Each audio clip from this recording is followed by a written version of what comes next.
ओम नमः शिवाय। हर हर महादेव। हर हर महादेव।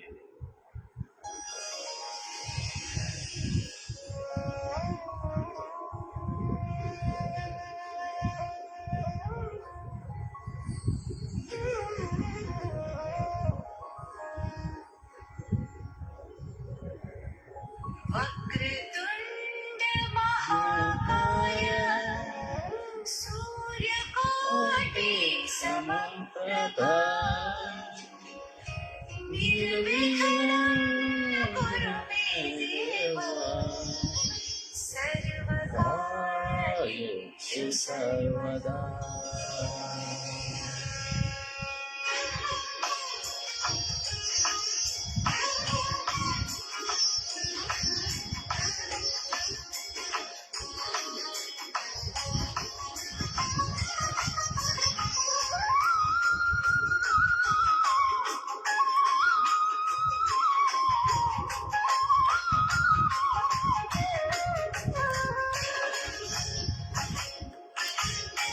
वक्रतुण्ड महाकाय सूर्यकोटि समप्रभा निर्विघ्नं कुरु मे देव सर्वकार्येषु सर्वदा। वक्रतुण्ड महाकाय सूर्यकोटि समप्रभा निर्विघ्नं कुरु मे देव सर्वकार्येषु सर्वदा।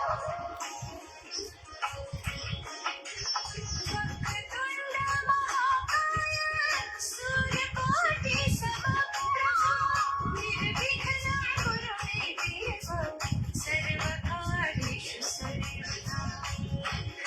वक्रतुण्ड महाकाय सूर्यकोटि समप्रभा निर्विघ्नं कुरु मे देव सर्वकार्येषु सर्वदा।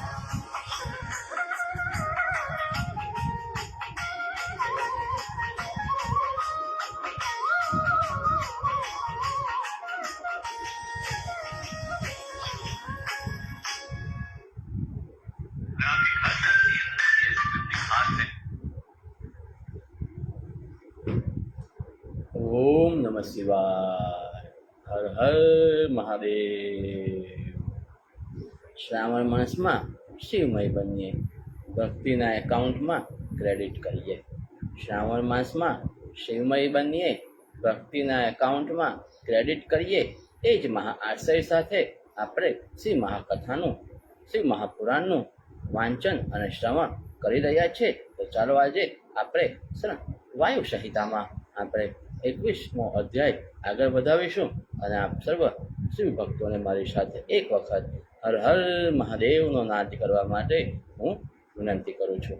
ઋષિઓ કહે, હે વાયુ, ત્યાર પછી શંકર પાર્વતી સાથે અંતર્ધ્યાન થઈને ક્યાં ગયા અને તેનું નિવાસ સ્થાન ક્યાં છે તે કહો।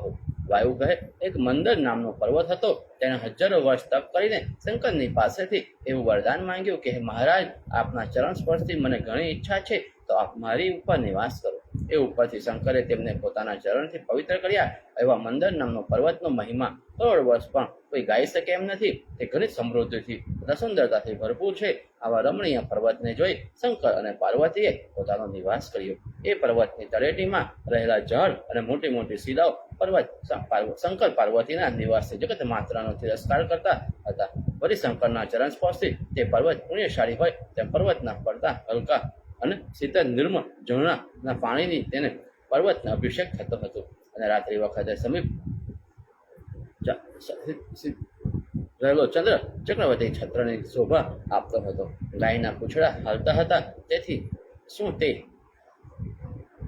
પૂંછડા તે પર્વત પર ચમર દોડતા હતા એમ લાગતું હતું। જ્યારે સવાર પડે ત્યારે પર્વત સર્વ અંગમાં પહેરેલા ગહેણા જેવા અરીસો જોતા હોય તેમ પોતા પાસે રહેલા સૂર્યમાં જોતો હતો,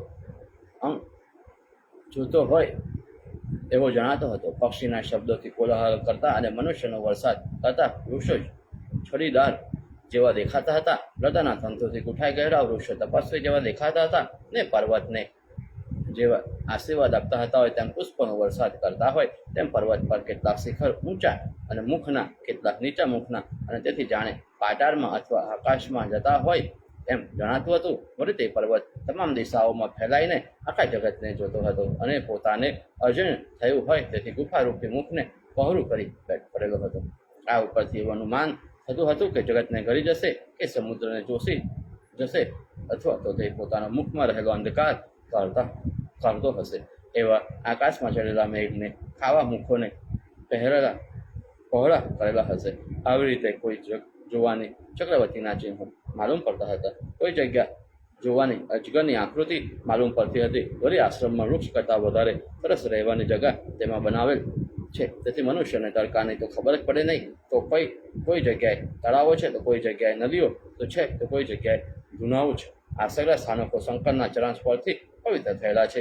આવા સુંદર પર્વત ઉપર શંકરે પોતાનો નિવાસ કાયમ કરેલો હતો. ત્યાં જ અંતર્ધ્યાન થઈને આકાશ માર્ગે પોતાના ઉદ્યાનમાં જે મહેલ હતો તે પાર્વતીની સાથે વિહાર કરવા માંડ્યા. કેટલો કાળ વીત્યા પછી શંભુ અને નિશંભુ નામના બે ભાઈઓ ઉત્પન્ન થયા. આ રાક્ષસ જાતના હતા. તે બ્રહ્મા ઉપર હજારો વર્ષ તપ કર્યું. તેથી બ્રહ્માએ પસંદ થઈ તેમને વર માંગો. એવા પ્રમાણે બ્રહ્માના વાક્ય સાંભળી બંને ભાઈઓ બોલ્યા, અમને એવો વર આપો કે આ જગતમાં અમારો કોઈ નાશ કરી શકે નહીં. બ્રહ્મા કહે, તમને તપોબળ વડે કોઈ પણ પુરુષ મારી શકશે નહીં, પરંતુ એક સ્વયંભૂ ગર્ભમાંથી ન જન્મેલી કુમારી કન્યા તે ઉપરથી તમારી ક્રૂરદ્રષ્ટિ થશે અને ત્યારે તે તમારો નાશ કરશે. આ સાંભળી વરને ગ્રહણ કરી બંને જણ ચાલ્યા ગયા. ઇન્દ્ર દેવતાઓ હરાવી સ્વાહા સ્વધા અને વષ્ટકાર વગરનું જગત કર્યું. પછી બ્રહ્માએ શંકરની પાસે આવીને માંગણી કરી કે તમે એકાંતમાં પાર્વતીને ચીડાવો અને તેના શરીર ઉપર જે કાળી ચામડી છે તે કલિકા રૂપ અને અમને આપો, તે શુભ સિંધુને નાશ થાય. એ પ્રમાણે બ્રહ્માની માંગણીથી શંકર તે કામ કરવા તત્પર થઈ એકાંતમાં પાર્વતીને કાળી કરીને ખીજવા લાગ્યા. આ સાંભળી પોતે સુવર્ણ રંગના હોવાથી પૂજ કરીને શંકર પ્રત્યે ન સમાધાન થઈ શકે તેવી વાણી બોલવા લાગ્યા. દેવી બોલે, મહારાજ, જ્યારે આવો મારો કાળો વર્ણ આપને પ્રિય ન હોય તો શા માટે તેમાં પ્રીતિ કરીને બેસી રહ્યા? મારી સાથે વગર પ્રીતિ શા માટે ક્રીડા કરો છો? આપનું રૂપ તો સ્વયં પ્રકાશ છે અને પરમાત્મા છો, તો તમારે કઈ રમત સુખની ગણતરીમાં નથી અને આટલા માટે તમે કામનો પણ નાશ કર્યો. વળી સર્વ અંગમાં રૂપાળી છતાં તે જે સ્ત્રી ઘણીને પસંદ ન હોય તેના બીજા ગુણને જાણે નાળી સખત પોકટ થાય છે. વળી આ જગતમાં સ્ત્રીની ઉત્પત્તિ ઘણીના આલોક પરલોકમાં સુખ માટે થયેલું છે, તે પણ વગર કામની થાય. અર્થાત સ્ત્રીને પછી કાયા કામમાં લગાડવી માટે આપને જો આ વર્ણ પ્રિય ન હોય તો તેને હમણાં ત્યાગ કરીને બીજો ઘોરો વર્ણક મેળવીશ, નહીં તો મૃત્યુ પામે. વળી આટલું બોલી પાર્વતી સૈયામાંથી ઉઠી શંકરને પ્રણામ કરી તપ કરવા માટે તેનો મત માંગવા ગયા. શંકર પોતાના પ્રેમની અંદર વિઘ્ન જોઈ પાર્વતી પ્રત્યે બોલ્યા. શંકર કહે, પ્રિય, તું હજી મસ્કરીની વાત જાણાય છે માટે ક્રોધ છોડી દે. જો તારી ઉપર મારી પ્રીતિ ન હોય તો બીજે ક્યાં હોય એવું બતાવ. તું આ જગતની માતા છે અને હું પિતા. તું તેમ રક્ષક પણ છું.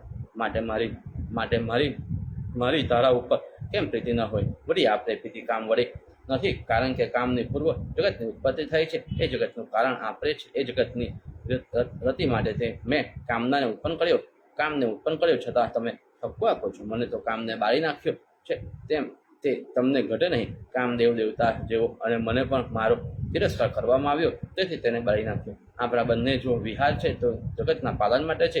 આટલા માટે મેં તમને પ્રેમના વચન કહ્યા. માટે ખુલ્લાસો હમણાં મારી પાસેથી જ થશે. માટે આવા ખોટો ક્રોધ ન કરો અને મારું અને તારું રૂપ એક જ છે. આમ શંકરે સમજાવ્યા તો પણ પાર્વતી પોતાના મનમાં શંકરે કહેલા પોતાના વર્ણ વિશેનું સ્મરણ ભૂલ્યા નહીં અને તે ઉપરથી વાત જ મનમાં રાખી કહેવા લાગ્યા. દેવી કહે, મહારાજ, આપની મસ્કરીએ મેં પહેલાં પણ સાંભળી હતી, જેમાં પ્રથમ તમે એક વાત છેતરી હતી. વળી જે સ્ત્રીને ધણીને વહાલી ન હોય તે સ્ત્રી પોતાના પ્રાણ ત્યજી દેવા, નહીં તો કુરબાન સ્ત્રી સમાજમાં બધા પુરુષો નારીને વખોડે છે. વળી મારું શરીર કારું છે માટે તમને ગમતું નહીં હોય. આટલા માટે મેં તમને કાળા રંગની કહો છો, નહીં તો કાલી કહેવાનું શું કામ છે? વળી મોટા માણસોને પણ નિંદિત હોવાથી કાળાશની હલકાઈ ગણીને તો મારે તપ અને યોગ વગર બીજી કોઈ વસ્તુ પ્રયોજવી નથી, કારણ કે તે વગરથી બીજાથી મને ઈચ્છિત વસ્તુઓ મળવાની નથી. શંકર કહે, હે પ્રાણવલ્લભ, જો તારે રૂપનું કામ હોય તો તપ કરવાનું શું પ્રયોજન છે? તું તારી પોતાની ઈચ્છાથી મારી ઈચ્છાથી ગોરા વર્ણને ધારણ કર. દેવી કહે, હું મારા શરીરનો વર્ણ પોતાના ફેરવવાથી ઈચ્છા ધરાવતી નથી, પણ બ્રહ્મા ઉપર તપ કરું અને ગોરા રંગને થવાની હું ઈચ્છા ધરાવું છું. શંકર કહે, હે દેવી, મારી કૃપાથી પ્રથમ બ્રહ્માને બ્રહ્મપદ મળ્યું છે, તેની ઉપર તપ કરવાથી શું ફાયદો થશે? પાર્વતી કહે, જો કે બ્રહ્મા વગેરે દેવતાઓ તમારાની પ્રતિષ્ઠાથી મળેલ છે, તો પણ દક્ષને ત્યાં મારો જન્મ અને તમારી સાથે લગ્ન થયા એ સગળું તમારી આજ્ઞાથી જ્યારે મેં બ્રહ્મા ઉપર તપ કર્યું ત્યારે જ મળેલું છે. માટે બ્રહ્મા ઉપર તપ કરી ગોરા રંગની થવાની ઈચ્છા રાખું છું. પાર્વતીના આવા વચન સાંભળી શંકરને જરા હાસ્ય આવ્યું અને દેવતાઓનું કાર્ય કરવા માટે વધારે આગ્રહ નહીં. પછી પાર્વતીઓ પોતાના ગુરુ અને પતિના શંકરના ચરણમાં પ્રણામ કરી વિયોગ દબાવી પછી હિમાચલમાં ગયા. પછી જ્યાં પ્રથમ પોતે તપ કર્યો હતો, જે જગ્યા ઉપર તપ કરવા ધારી પોતાના માતા પિતાની પાસે પ્રથમ ગયા અને ત્યાં જઈ માતા પિતાને નમસ્કાર કરી સર્વ વૃતાંત કહી બતાવી તપ કરવા માટે તેઓ રજા લઈ આભૂષણનો ત્યાગ કરી તપોવનમાં જઈ સ્નાન કરી પવિત્ર તપસ્વીનો વેશ પહેરી તપ કરવાનો સંકલ્પ કર્યો. એટલામાં એક મૂર્તિ ઉત્પન્ન થઈ અને તેમાં પોતાના પતિના ચરણ કમળનું ધ્યાન કરી ધૂપ દીપ નૈવેદ્ય ફળ ફૂલ વગેરેની સાંજે સવાર અને બપોર પૂજા કરવા લાગ્યા. વળી પોતે વિચાર્યું કે આ બ્રહ્માની મૂર્તિ શ્રી પોતે પ્રકટ કરી મને તપનું ફળ આપશે, એમ તપ ધારી તપ કરવા લાગ્યા. પછી તપ કરતા કરતા હજારો વર્ષ થયા. એવામાં એક દિવસે પાપી વાઘ સમાસનો આહાર શોધવા માટે ત્યાં આવ્યો. આવા તે વાઘ ચિત્રમાં ઓળખાઈ ગયો અને તે જળ બની ગયો. પાર્વતીના મનમાં તેનો ખરાબ વિચાર પણ જણાયો નહીં. તે વાઘનું શરીર સગુરુ જળ બની ગયું તથા ભૂખથી પીડા પામી અહીંથી માણસને મળશે એવી આશા સાથે ત્યાં બેઠો અને એક સેવક હોય તેની સામે વારંવાર જોવા લાગ્યો. પાર્વતીએ પોતાના મનમાં એમ જણાવ્યું કે આ મારો સેવક છે, માટે દુષ્ટ જનાવરોથી મારું રક્ષણ છે, તેની ઉપર મારે દયા કરવી જોઈએ એમ ધારી કૃપા કરી તેથી તરત તે વાઘનો દોષ માત્ર નાશ કરવા ગયા અને દેવીને ઓળખતા વેદ જે વાઘ શરીરમાંથી સકળ દોષ માત્ર નાશ થઈ ગયા અને દેવીને ઓળખતા વેદ વાઘ શરીરમાંથી સકળ દોષ ભૂખ તરસ અને નાશ થયા અને જન્મથી માંડી પોતાનામાં જે પૂરપણું હતું તે વાઘનો પણ નાશ થયો. તે વાઘને સંતોષ થયો. આ ઉપરથી વાઘ પોતાના આત્માને પૂજા માંડી સેવા કરવા માંડી અને તપોવનમાં આવતા દુષ્ટ જનાવરોને હાંકી કાઢ્યા. આ તરફ પાર્વતીનું તપ દિનોદિન વધવા લાગ્યા. પછી દેવતાઓ દૈત્યના ભયને લીધે બ્રહ્મા પાસે ગયા. એટલે બ્રહ્મા સર્વને દેવ સાથે લઈ દૈત્યનો નાશ કરવા માટે તપોવનમાં તપ કરતા પાર્વતી પાસે ગયા. આ વખતે જગતની મૂર્તિમાન પ્રતિષ્ઠા જેવા દેખાતા પાર્વતીના તપમાં બેઠા હતા. તેના દર્શન કરી પોતાના અને રુદ્રના પિતા શંકરની પત્ની રૂપ પાર્વતીને પ્રણામ કર્યા. પાર્વતીએ દેવતા સાથે આવેલા બ્રહ્માને જોઈ તેને યોગ્ય અધૈર્ય વગેરે આપી તેની આજ્ઞા સ્વકતા સેવા કરી. પણ બ્રહ્મા તેના વખાણ કરી અજાણ્યા હોય તેમ તપ કરવાનું કારણ પૂછવા લાગ્યા. બ્રહ્મા કહે, માતાજી, તમારે તીવ્ર તપનું કામ શું છે? કારણ કે તપની ફળની સિદ્ધિ તમારે અધીન છે. વળી જે આખી દુનિયા ભરતા થતા ઈશ્વર છે તે તમારા પતિ છે. તો પણ તપનું ફળ તો તમને મળી ચૂક્યું છે. આ સગળું જગત તમારી રમત માત્ર છે. પરંતુ તમે મને આશ્ચર્ય એ છે કે તમે શંકરનો વિરહ કેમ સહન કરો છો? પાર્વતી કહે, સૃષ્ટિના આરંભકાળમાં તમે જ્યારે પ્રજાને ઉત્પન્ન કરી ત્યારે મારા પ્રથમ પુત્ર તમે હતા અને જ્યારે તમારી ભૂકૃતિમાંથી વૃત્રની ઉત્પન્ન થઈ ત્યારે મારા સસરા કહેવાયા. મારો પિતા તમારો પુત્ર હતો. તેવી સંબંધમાં તમે મારા પિતામાં કહેવાય. આમ વારંવાર જગતને ઉત્પન્ન કરો છો અને વ્યવહાર ચલાવો છો તો મારા વડીલ તમે થયા. આટલા માટે એકાંતની વાર્તા તમને કહી ટૂંકમાં કહેવાનું છે કે મારું શરીર કારું છે, તેને ગોરું કરી આપો અને મારી માંગણી છે કે તે વગર બીજી કશી ઈચ્છા નથી. બ્રહ્મા કહે, હે દેવી, તમને તીવ્ર તપ કર્યું અને આટલું વરદાન માંગો છો. તમે ઈચ્છાથી જ પૂર્ણ છો અને આ રીતે તમારી રમત છે. તે રમત પણ લોકોના હિત માટે કરો છો. તો આ ક્રીડાથી મારો અર્થ સરે તેવું કામ કરો. હાલમાં શુભ અને નિશંભુ નામના બે રાક્ષસ પેદા થયા છે. તેનો વધ તમારા હાથથી છે. માટે વાત લગાડો નહીં, કારણ કે તેઓ તમારી વાત જોઈને બેઠા છે. અને તમે જ્યારે શક્તિને છોડશો તેઓ તરત જ મુક્તિ પામશે. આમ બ્રહ્માએ પ્રાર્થના કરી તે સાંભળી પાર્વતી પુત્રી ગિરિજા પોતાની કાળી ચામડીનો ત્યાગ કરી કર્ણવર્ણના થયા અને પોતે જ ચામડીનો ત્યાગ કર્યા. તો તે કૌશિકી નામની પ્રસિદ્ધ થઈ. ચામડીથી ઉત્પન્ન થયેલી તે કન્યા કાળા મેઘ જેવી હોવાથી તેનું નામ કાલી પડ્યું. તેના માયારૂપી શક્તિને શંખ ચક્ર અને ત્રિશૂળ વગેરે હાથમાં ધારણ કર્યા હતા અને તેને કોઈ દિવસ પણ પુરુષનો સમાગમ ન હતો. તેને થનાર પણ ન હતો. તેને 3 નેત્ર, મસ્તક ઉપર ચંદ્રમાં હતો. ચહેરો ઘણો ગંભીર અને ભયંકર દેખાતો હતો. આવી શક્તિને શુભ નિશુભ મારવા માટે પાર્વતીએ બ્રહ્માને સોંપ્યા. એટલે બ્રહ્મા તે શક્તિને પોતાની સાથે લઈ જાય માંસ મંદિરા મુકુડામાં વગેરે બલિદાનથી પસંદ કરી તે દેવીની વિઘ્ન પર્વત પર સ્થાપના કરી. દેવી આવી પૂજાથી ઘણા પસંદ થયા. તેથી પૂજા સ્વીકાર્યા પછી પાર્વતી અને બ્રહ્માને પ્રણામ કરી પોતાની સખીઓ સાથે દૈત્યને મારવા ચાલ્યા અને તે જ વનમાં કામાતુર બનેલા શુભ નિશુભને બાણોના પ્રહારથી મારી નાખ્યા. ઓમ નમઃ શિવાય.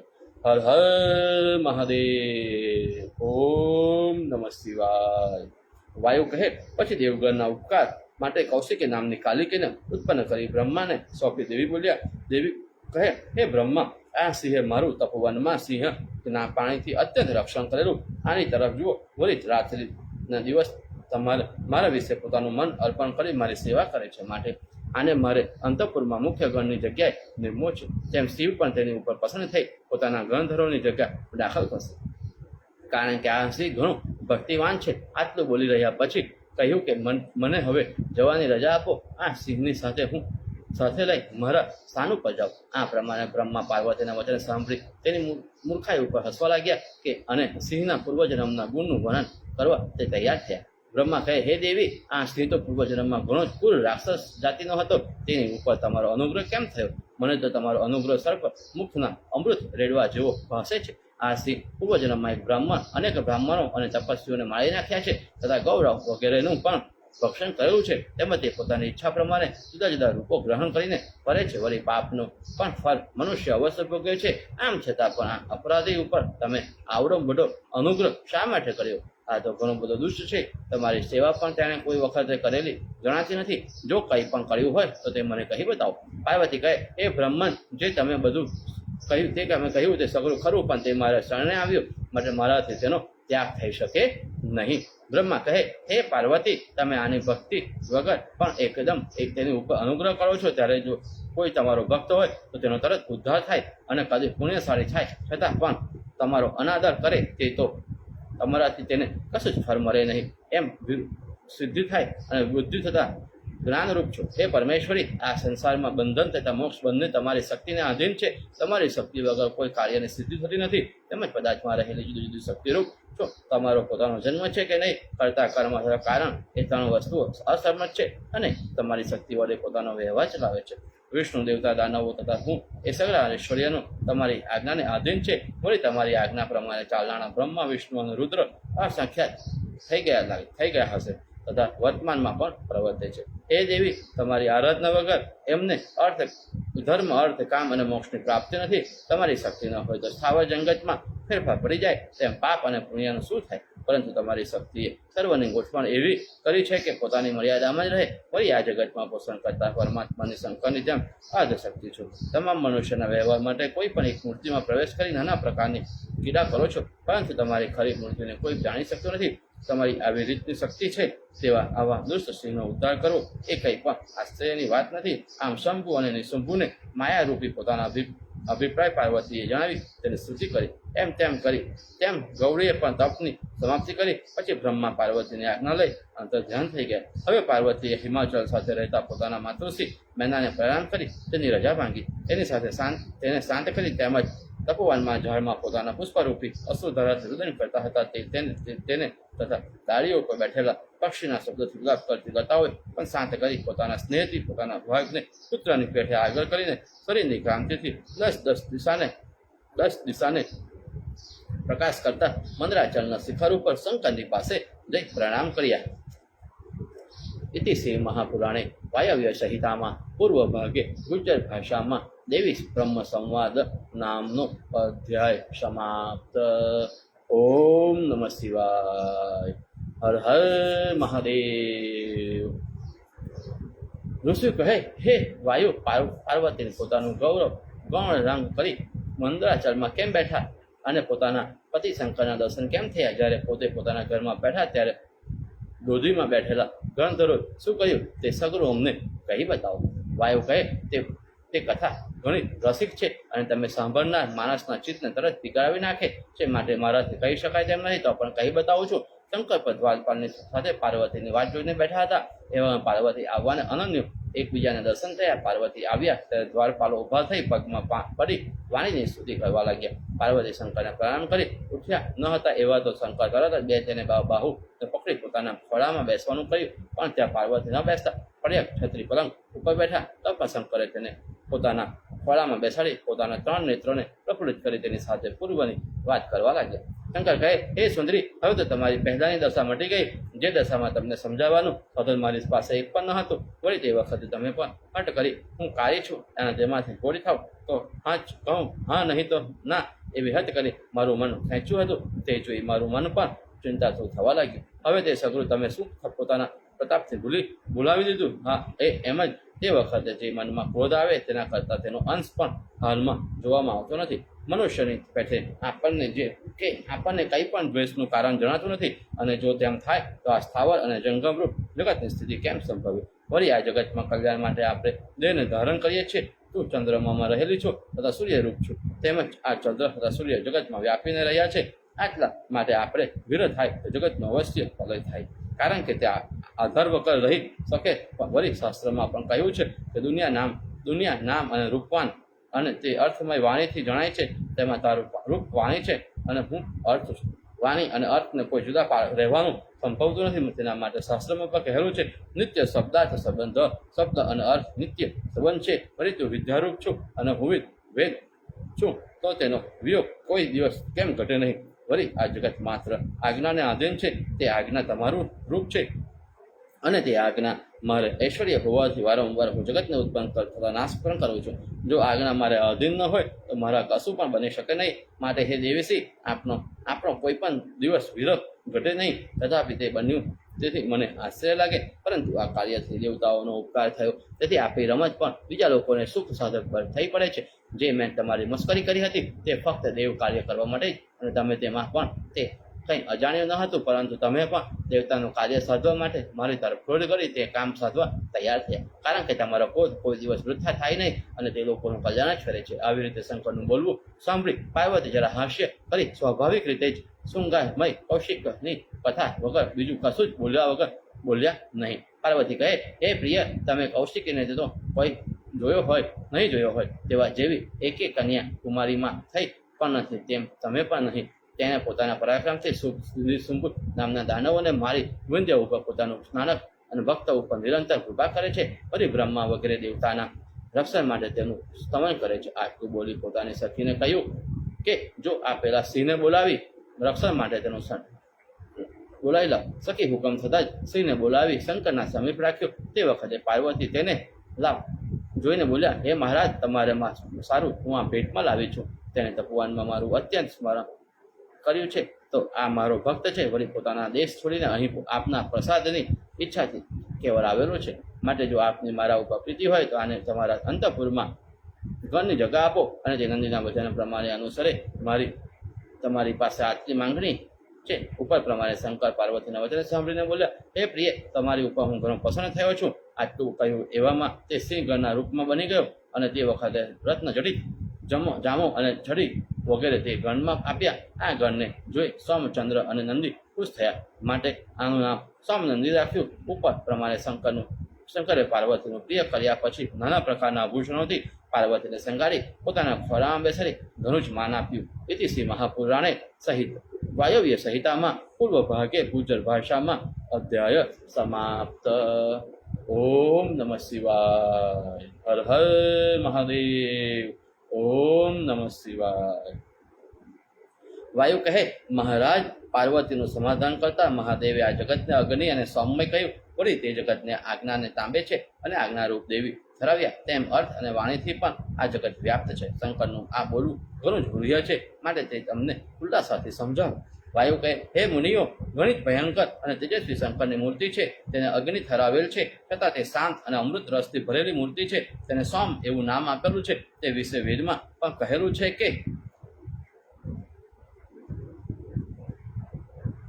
રુદ્રાવા એસદી તમસ્ય ગોરાજ શિવાના ઇતિ ઉપર ગણાવેલી બંને મૂર્તિઓમાં જે અમૃત રહેલી મૂર્તિ છે તે તથા વિદ્યાની કલા છે. આવી રીતે રસ પાર્વતી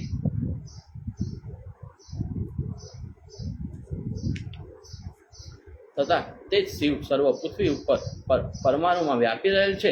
તેમાં તેજની વૃત્તિ પણ જુદી જુદી જાતની છે. તેમાં સૂર્ય તથા જળરૂપ છે. રસની મૂર્તિની સોમ તથા જળરૂપ છે. વીજળીની વગેરે તેજમાં ગણેલા છે, અને મીઠી વસ્તુને રસમાં ગણેલી છે. આમ તેજ તથા રસની આખું જગત વ્યાપ્ત છે. વળી અગ્નિથી જળની ઉત્પત્તિ થાય છે અને ઘીની વધે છે. એટલા માટે રસરૂપ જગતને બલિદાન કલ્પેલું છે. ત્યારે અગ્નિમાં બલી પડેલી છે. તેને ધૂમ્ર આકાશમાં જાય છે, અને તેના વૃષ્ટિ થાય છે. વૃષ્ટિ અન્ન પેદા કરે છે. આટલા માટે જ અગ્નિરૂપી જગતને બળી હોમવાનો પદાર્થ કલ્પેલું છે. ઉપરના ભાગમાં રહેલું અમૃત જ્યાં સુધી શાંત રહે ત્યાં સુધી ઉપરના ભાગમાં અગ્નિ બળ્યા કરે છે, અને પછી તેનાથી નીચેના ભાગનું અમૃત પણ ઝરવા લાગે છે અને અગ્નિ શાંત થાય છે. આમ ઉપરના ભાગમાં કાલાધીન બળ્યા કરે છે અને નીચેના ભાગમાં અમૃત ભીનું રહે છે. તે બળતા આ કાલા અગ્નિને શક્તિ ધારણ કરે છે. નીચેના ભાગમાં રહેલા સોમને શિવ શક્તિએ ધારણ કરેલ છે. આમ ઉપરના ભાગમાં શિવના અને નીચેના ભાગમાં શક્તિ રહેલા છે અને તેનાથી આખું સ્થાવર જંગમ જગત વ્યાપી રહેલું છે. તે જગત અગ્નિના સંયોગથી ભસ્મ થઈ જાય છે. માટે જો માણસ આ જગતને ભસ્મરૂપ માની અગ્નિરતિ એ પ્રમાણે મંત્ર ભણી શરીરમાં ભસ્મનું લેપન કરે તો તરત જ સંસારમાં ઝાડમાંથી છૂટી જાય. ઉપર કહેલી અગ્નિના ચૈતન્ય રૂપ અને અમૃતમય ભસ્મ યોગ્ય કહેવા મુજબ જો ધારણ ન કરે તો અવશ્ય તે માણસ આ સંસારમાંથી છૂટે છે.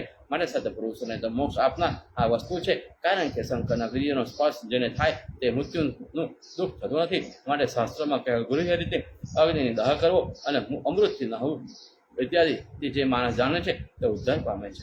જે માણસ શિવમય અગ્નિથી દહ કરવો અને અમૃતથી નહવું અત્યારે જે માણસ જાણે છે તે જ ઉદ્ધાર પામે છે.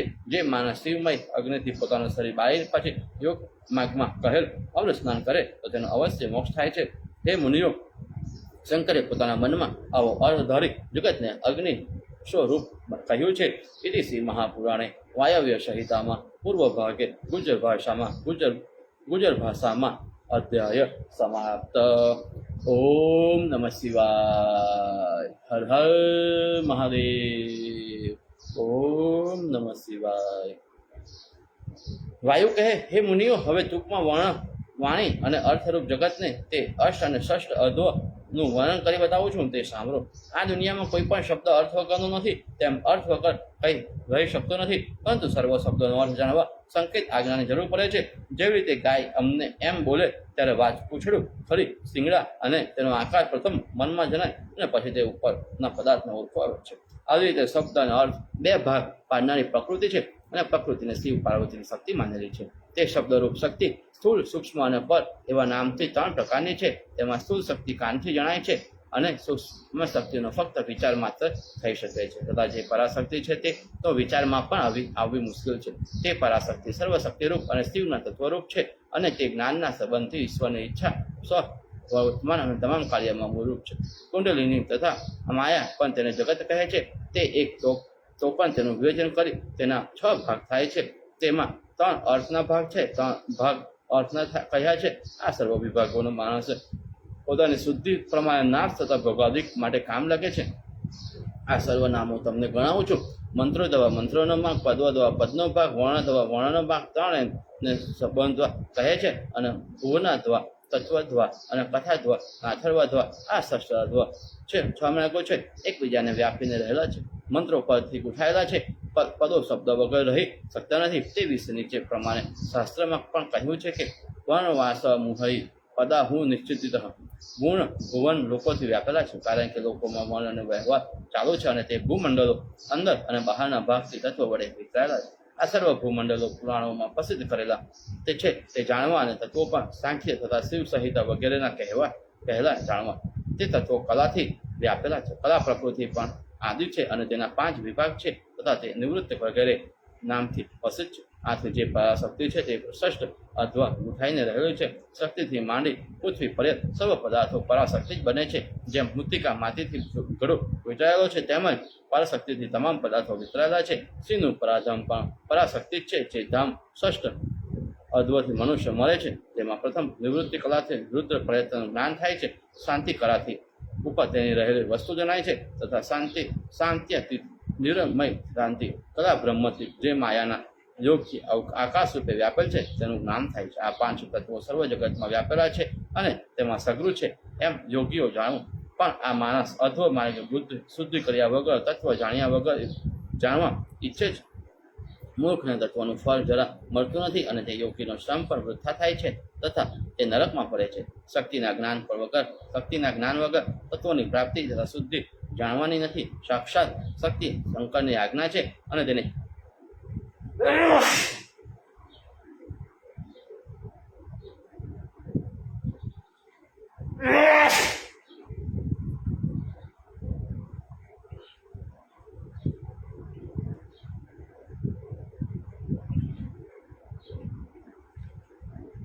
તેના પુત્ર રૂપ અને પ્રાકૃતિ માયાથી બનેલા છે. તે કામનું નામ જગત કહેવાય. કરતા કારણ બંને શંકર જ છે અને તે એક શંકર પોતાના બે રૂપ જગતમાં વ્યાપેલા છે. તેમાં એક પુરુષ અને બીજું સ્ત્રી રૂપ છે. આમ કેટલાક કહે છે કે સૂર્યના કિરણો જેમ સૂર્યની સાથે જોડાયેલા એક રૂપ છે, માટે શિવ પર મુખ્ય કારણ છે અને તેની આજ્ઞા પરમેશ્વરી રૂપ છે.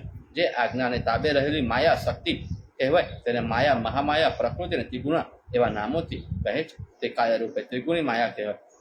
કહેલા માર્ગોને પણ તે જ ઉત્પન્ન કરે છે. આમ ષષ્ઠ અધ્વા પ્રમાણે અને આખું જગત વ્યાપેલું છે. આનો વિસ્તાર તમામ શાસ્ત્રોમાં ગાયા કરે છે. એથી શ્રી મહાપુરાણે વાયવ્ય સંહિતામાં પૂર્વ ભાગમાં ગુજર ભાષામાં અધ્યાય સમાપ્ત. ઓમ નમઃ શિવાય. હર હર મહાદેવ. ઓમ નમઃ શિવાય. ઋષિઓ કહે, હે મારુત, શંકરના વિચિત્ર ચરિત્રો સાંભળી અમારી બુદ્ધિ મોહ થાય છે, તો પણ તેના ખરા તત્વો જાણવાથી જરા પણ દોષ રહેતો નથી. હવે અમારે પૂછવાનું કે શંકર અને પાર્વતીના ચરિત્રો તો સાંભળીએ છીએ, તેમાં પણ પ્રકૃતિનો ભાગ છે, તથાપિ તે ચૈત્ય રૂપ છે. કારણ કે જગતને ઉત્પન્ન કરનારા બ્રહ્માદિ દેવતાઓ નિરંતર શંકરને અધીન છે, પણ શંકર કોઈને અધીન નથી. આવી રીતનું તેનું ચૈતન્ય સ્વભાવથી સિદ્ધ છે. તથાપિ લોકો તેના મૂર્તિની કલ્પના કરે છે. તે સંભવ કેમ છે? કારણ મૂર્તિ કાર્યમાં ગણાય છે, તો તેનો ઉપયોગ તેનો કોઈ પણ બનાવનાર હોવો જોઈએ. અને શંકર તો અકારણ અને નિરાકારણ છે. વળી સર્વ સ્થાને નિપુણ બ્રહ્મ કહેવાય, અને ત્યારે તે પાછા ફલવાન કેમ બને છે? કારણ કે તે સ્વભાવ હોય છે, તે કદી પણ ફરતો નથી. તો શંકર સ્વભાવે કાલારહિત છે. કદી તમે એમ કહો છો કે સ્વતંત્રતાની ઈચ્છા હોય તો પણ સ્વભાવને પણ ફેરવી શકે છે. આના જવાબમાં કહેવાનું કે ત્યારે શંકર શા સારું નિત્ય અને અનિત્ય વસ્તુના ફેરફાર કરતા નથી. વળી તમે કહેશો કે નિર્ગુણ શિવની સગુણ શિવની મૂર્તિ જુદી છે. તેના ઉત્તરમાં કહેવાનું કે કોઈ પણ તેમ ગણતું નથી, અને તે કહે છે કે આ જ મૂર્તિ શિવ છે. જ્યારે શંકરની મૂર્તિ છે અને તે મૂર્તિરૂપ છે, ત્યારે તે મૂર્તિ કાર્ય હોવાથી તેની સ્વતંત્રતામાં ખામી આવે છે અને પરતંત્ર પણ સાબિત થાય છે. કારણ કે પોતે સ્વતંત્ર હોય તો પ્રાણી શા માટે મૂર્તિનો સ્વીકાર કરે? કદી પોતે મૂર્તિની થતા ફરોની ઈચ્છા માટે તે રૂપ ધારણ કર્યું છે એમ કોઈ કહે તો તેના જવાબમાં કહેવાનું કે સ્વતંત્ર પણ પોતાની ઈચ્છા પ્રમાણે શરીર ધારણ કરી શકતો નથી. કારણ કે સ્વતંત્રતાની ઈચ્છા પ્રમાણે કર્મ પ્રમાણે અનુસરે છે. જેમ કે બ્રહ્મા વગેરે દેવતાઓ પણ તથા પિશાચ વગેરે પોતાના દેહને તજે તથા ધારણ પણ કરી શકે છે, પરંતુ તે કર્મને ઉલ્લંઘન કરી શકે નહીં. તેમ કદી પણ બનવાનું નથી. વળી તે દેવતાઓ અણિમા વગેરે સિદ્ધિ વશીકરણના સાધન વગર પોતાની ઈચ્છાથી ઇન્દ્રજાળની પેઠે દેહના નિર્માણને જાણીતા નથી. અર્થાત કર્મની દેહનું નિર્માણ થાય છે. તો શંકરનું મૂર્તિ પણ કેમ ઘટે? વળી દધીચી મનુષ્ય મુનિએ શિવનું રૂપ ધારણ કર્યું, વિષ્ણુનો તિરસ્કાર કર્યો, માટે સર્વ અધિક છતાં પણ પરમાત્માનું અન્ય જીવની સાથે સમાનપણું ભાષે છે. શંકર સર્વ દેવનો અનુગ્રહ કરનારા છે, તો પણ તે અન્ય જીવ અનુગ્રહથી શા માટે રાખે છે? તે શંકર બ્રહ્માનું 5મું મસ્તક છેડી નાખ્યું. જ્યારે નરસિંહે પોતાના જન્મ લીધો અને પછી પોતાનો કોપ ઉતરતો ન હતો, ત્યારે શંકરે પણ સર્પનું રૂપ લઈ નરસિંહને પછાડી તેની છાતી ઉપર ચડી દેવનાઓની સમક્ષ પોતાની નખની ઉછેરડા કર્યા. વળી દક્ષના યજ્ઞ સમય માટે વીરભદ્રના રૂપથી સર્વને દાંડેલા તથા પોતે ત્રિપુરાના 3 શહેરને બાળી નાખ્યા, જેના અસંખ્ય બાળકો અને સ્ત્રીઓના નાશ થયો. વળી પ્રજાપતિ શંકરે આકાશમાં પોતાના ઉપર દૂધથી ધારા કરનારી ગાયોને પોતાના નેત્રના અગ્નિથી ક્ષણ એકમાં બાળી નાખી. તથા જલધન નામના રાક્ષસે પહેલા વિષ્ણુને શેષને બાંધી 100 યોજન ઊંચા ફેંકી દીધા હતા. તે જોઈ શંકરે ત્રિશુલથી તેને મારી નાખ્યો. જલધર પાસે રહેલું ચક્ર વિષ્ણુને અને તેના તપથી ખુશી થઈને આપ્યું.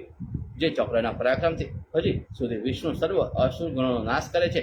અંધકાસુરના મસ્તકનું છેદન શંકરે ત્રિશુલથી કરેલું છે, અને પોતાના કંઠમાંથી કલારૂપી એક સ્ત્રીને ઉત્પન્ન કરી દારૂકનો પણ નાશ કરેલો. પાર્વતીના શરીરમાં પહેરેલા કૌશિકને ઉત્પન્ન કરી તે શુભ અને શંભુનો નાશ કરાવ્યો. એ મારો જ હવે સ્કંદ પુરાણમાં અમે સાંભળ્યું છે કે પહેલા એક તારક નામનો એક અસુર કોઈથી પણ મળતો ન હતો, અને તેનું મૃત્યુ કાર્તિક સ્વામીને હાથે જ હતું. આથી બ્રહ્મા વગેરે દેવગણો ભેગા થઈ શંકરની પ્રાર્થના કરવા લાગ્યા. તેથી શંકરે મંદરાચલ ઉપર વિહાર કરવા લાગ્યા. વિહારને પ્રસંગે કોઈથી સહન ન થઈ શકે તેવું પોતાનું વીર્ય પાર્વતીની અંદર મૂક્યું, પણ તેમાં ન પડતા અગ્નિના મુખમાં પડ્યું. તેને અગ્નિ પવિત્ર બલિ જેવું તેને ગણી ગંગાજીમાં પધરાવ્યું. પછી અગ્નિની સ્ત્રી સ્વાહા પુતિકાના રૂપ ધરી પોતાના પતિ સાથે વિવાહ કરીને મર અને પર્વત ઉપર શર નામનું તૃણ થાય તેમાંથી નાખીને તેને ઉછેરવા લાગી. થોડા દિવસમાં તેના તેજથી દિશાઓ પ્રકાશિત થવા લાગી અને પર્વત પ્રકાશવા લાગ્યા.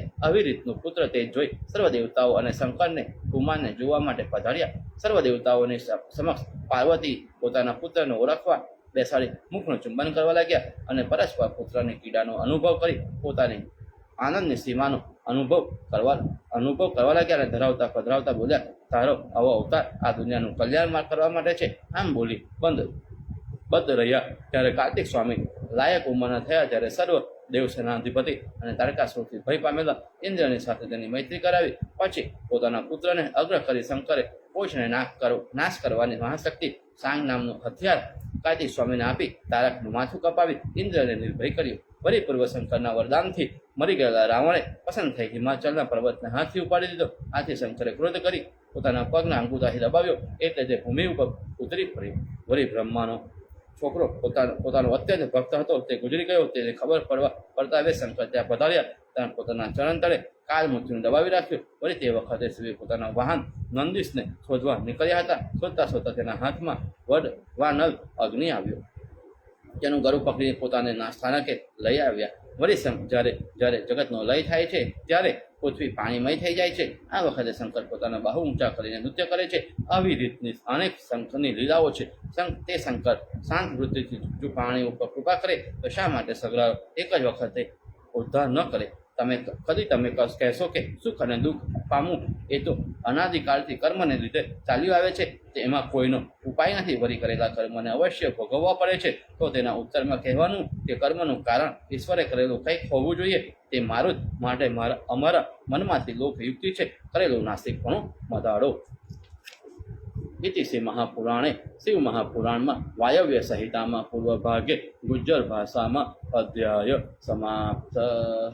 ઓમ નમઃ શિવાય. હર હર મહાદેવ. ઓમ નમઃ શિવાય.